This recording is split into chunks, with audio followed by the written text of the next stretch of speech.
Добър вечер на всички. От името на нашето младо семейство искам да ви приветствам с добре дошли на нашето сватбено тържество. Искам да благодаря на всички роднини, близки и приятели, че днес сте тук до нас. Без вас днешният ден нямаше да бъде същия.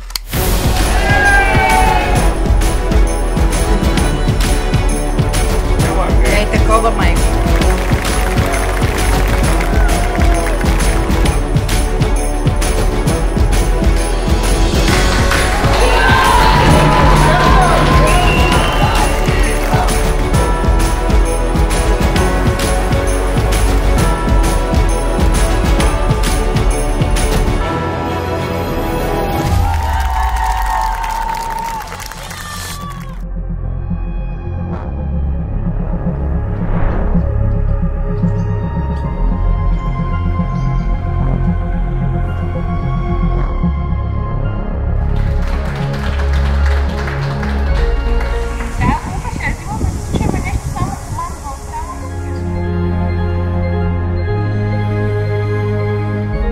Преди около 10 години заживях в Павел Банев в чиста нова къща с чист нов двор на чисто зелена нова морала. И какво заварих там? Да е една костенурка.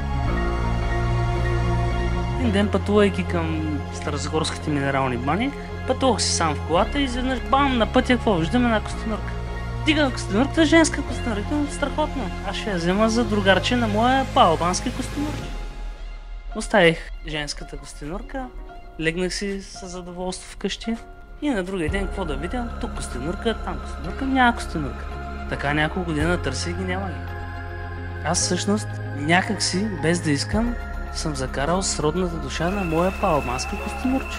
Скъпи родители, днес не тъжете, че вашите костенурчета си тръгват от вашето гнездо. Те просто си идват свое собствено.